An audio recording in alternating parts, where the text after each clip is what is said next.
Hey everybody, Brian Zane here. Well, it's Memorial Day weekend here in the States, and boy howdy, there's a lot of wrestling going on. I mean, Impact has Under Siege, WWE has Night of Champions, and on Sunday alone, there's NXT Battleground and AEW Double or Nothing. It's going to be a very busy weekend for me, not even related to wrestling stuff, and I'm sure a lot of y'all feel the same way watching this. And wow, we're certainly spoiled with riches. What a first world problem it is for us to have to choose possibly between certain shows. These all awesome shows on paper that we're going to have to choose which ones to watch with our time this weekend. But for me, my choice of a show to watch is going to be Double or Nothing. That's the show I'm going to review this weekend. So I'm going to give you my predictions for the show right now. Beginning with the unsanctioned match as Chris Jericho takes on Adam Cole. And a new wrinkle that was added just this Wednesday on Dynamite is that Sabu will be the special guest enforcer.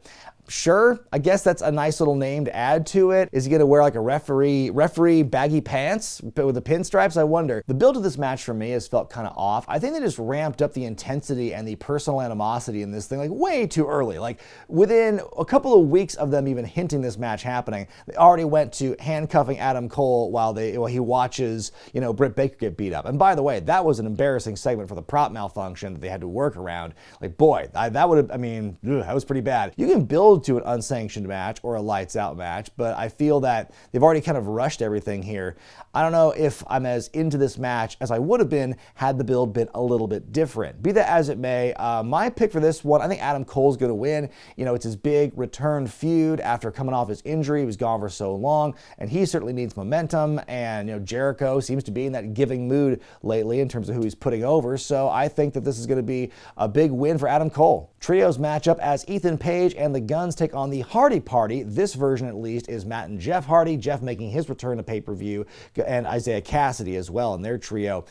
This matchup here, I honestly thought the firm deletion was going to be the blow-off, or it felt like that was a good blow-off for this long-standing feud. We're still getting it here. I'm not entirely sure why. I'd like to see everyone involved go off and do something else after this one. I'd like to see the firm get utilized more. I'd like to see Isaiah Cassidy. I'm glad seeing him getting on pay-per-view. That's always great.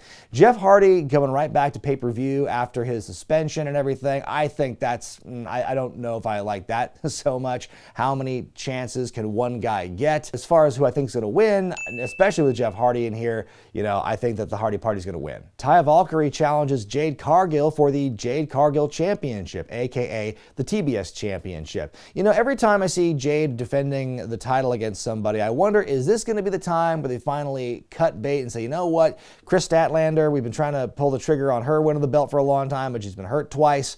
Let's just put it on somebody else instead. Or if they're, maybe they'll just keep it on her for a bit. For me, it's kind of a coin flip on this case. I think you could conceivably have Valkyrie win this one, but my gut's telling me that Jade is going to retain yet again. Still no clue, what the future holds for Jade after this. Is there a timetable? Like when can we see somebody actually, present a challenge and beat Jade for the belt? What does Jade do after losing the belt? It's just, there's so many questions abounding around the TBS Championship. I'm not sure they're going to be answered here, though. I think that Jade is going to retain. The return of anarchy in the arena as the newly healed Blackpool Combat Club take on the newly reunited Elite. What a story arc it's been for Hangman Page and the rest of the Elite over the years. If you track the story of this group since the company's beginning in 2019, it's been one of the most consistent storylines they've done and one of the longest reaching. And the callbacks they've been doing over the last several months in the build for getting Hangman back and finally the reunion, I think that was really well done. And I think that the Blackpool Combat Club are going to be great foils for the Elite here. This one's a tough one to call. If it's anything like, last year's Anarchy in the Arena, and based on what Moxley said in his promo at the end of the show on Dynamite this week, it will be a very violent and bloody affair. And so it's going to be chaos is what I'm imagining here. Anarchy, as it were. Gosh, I wonder why they called it that.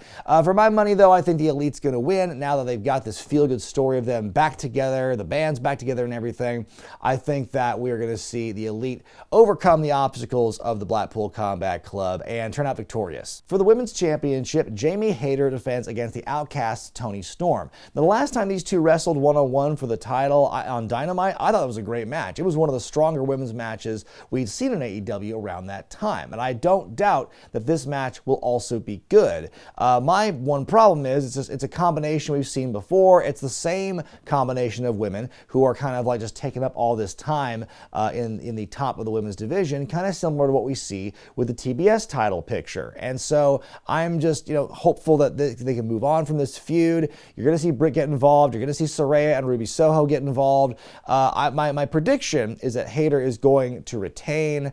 If anyone from the Outcasts wins the championship, I think it's going to be Saraya at some point, just because she's the leader of the group and whatnot. So I think that, yeah, it's going to be Jamie retaining here, but I just kind of want to see some new blood injected into the women's division by now. Orange Cassidy will defend the International Championship against 20 other people in a Blackjack Battle Royal. Not sure what the difference is going to be between this and the Casino Battle Royal we've seen in years prior. Double or Nothing just changed the branding again, it seems. As far as who's going to win, I mean, unless you see a very detailed list of the participants, which I haven't at this time, I don't think there's anyone besides Orange who's going to win this thing. It feels like it's his match to win and to retain. He's been the fightingest champion in AEW ever at this point. I think they're going to keep that going here, but Orange is, the last year or so, has consistently been like the most entertaining and one of the most popular and just one of the most consistent performers in the company. And so I think it's going to be a fun battle royal, and I see him retaining. A ladder match for the TNT Championship as Wardlow defends against Christian Cage. I do wish Powerhouse Hobbs was part of this angle still, but what are you going to do? This matchup should be fun. It'll be, with Christian involved in a ladder match, there's going to be some innovative and downright painful looking spots in this thing. RIP Christian's crotch, just getting that out of the way right now. It should be a fun matchup. There's a part of me that thinks Christian should win it or could win it because he's the one who said he'd have gold, by the end of the year and everything. I think he'd be good as a TNT champion, but we've seen that belt get bounced around so much just in the last year alone. I don't think it would be good for it if Christian won it so soon. Also, I think the biggest question, the biggest elephant in the room is how come Wardlow hasn't challenged MJF for that belt yet? Considering he's like the one guy who definitively just destroyed MJF before, one would think that he has what it takes to do it again. So the longer that they keep the belt on him, the longer they can put that off, because I think if he's not without a belt, then boy, it becomes really obvious he needs to do something with MJF. Maybe that's for down the road, but for right now, I think Wardlow is going to retain. Tag Team Championship match, FTR defense against Jeff Jarrett and Jay Lethal, and you're going to have Mark Briscoe as the special guest referee. I have been really enjoying the build for this feud. I love how Mark has been kind of caught in the middle of these two teams that he is friends with. Obviously, Mark has his history with Jay Lethal from the ROH days, and, Mark formed this bond with FTR after they and the Briscoes had their bloody feud last year, and so it's been very entertaining stuff. The skit where the bad guys went to Mark Briscoe's farm and everything, the Briscoe farm, and they're in the overalls, and that was just high peak cinema for me. That was such a great segment, and it's too bad you can't see stuff like that every week, but that was just really awesome. I think, they've been playing a good angle of having Mark kind of like being pushed by both sides, and, the bad guys trying to manipulate Mark into thinking that FTR has been bad to him, but Mark kind of standing up for himself on Dynamite this week, I thought was a good way to show that he's still going to be impartial. I'm sure there's still going to be some referee, shenanigans happening where, he'll get bumped, and there might be some slow counts or missed counts or something. You're going to see a lot of crazy, not crazy as in, oh my God, like spectacular violent stuff, but a lot of this crazy Memphis style, like wacky shenanigans happening in this matchup here.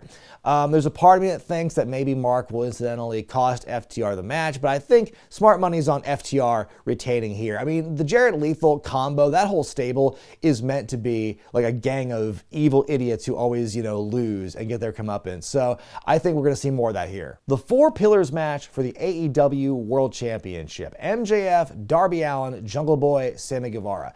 I think this match has great potential to be a show-stealing matchup. If you've seen any four of these guys in any permutation against each other, you know how good they are, how good their chemistry is together, and I think that all four of these guys can put something together really special. They have certainly put a lot of care and time and effort into the build for this matchup here to really hammer the point home just how important all four of these guys are to AEW's history and to its future.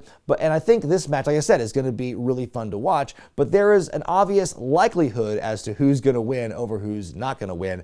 My pick's MJF. I just don't see anyone else right now in a position where it's like, yeah, it's their time. Yeah, now would be the perfect time for them to win. I don't think you're going to get that in a four-way multi-man match. And it's going to be a good showing for all four guys, but I think MJF's the one to win this thing. But the big question is, if MJF wins here, and if this is the main event, will we get CM Punk coming back and getting that stare down with MJF, because they're the ones who had the big rivalry last year. The rumor mill, of course, that CM Punk is in a position to return to AEW. He certainly seems to be the linchpin of the debut of the new Saturday show coming in June 17th, Collision. They announced the first show is going to be at the United Center. It seems very much like it's a big yoo-hoo, like big obvious neon sign saying CM Punk is returning, something that I, for one, didn't think was going to happen. And if it does happen, then you know what? You proved me wrong. I think that it's very miraculous if they can pull that through. And hey, just like, the fact that Punk is back and that like it seemed to be smoothed over to a point, like good for them for making it happen, man. I think that if it does happen and CM Punk does come back, I think that will be a much needed shot in the arm. AEW, I think, needs CM Punk to kind of like get to that next level. You saw in the numbers last year what Punk contributed when he was there and how the numbers changed once he left. And so I think him coming back would be good for the company. After all this time, it's kind of where I'm sitting at this point. It's going to, it's all speculative, rampant speculation. Maybe they'll wait until Collision to pull the trigger and actually debut him. But since Double or Nothing does have a rich history of having like at least one, wow, big, awesome debut or arrival or something, to me it stands to reason that CM Punk showing up at the end to confront MJF after he wins the belt or he retains the belt, that seems to be, to me, ideal. But those are just my humble picks, folks. What do you think will happen at Double or Nothing on Sunday? Let me know in the comment section below, and I will see you on the other side with my review of the show, probably sometime on Monday morning. Be sure to give the video a thumbs up if you like it. Subscribe to Wrestling with Wregret. Click that bell icon so you know exactly when my Double or Nothing review drops. And of course, as always, I'm Brian Zane, and I'll see you next time.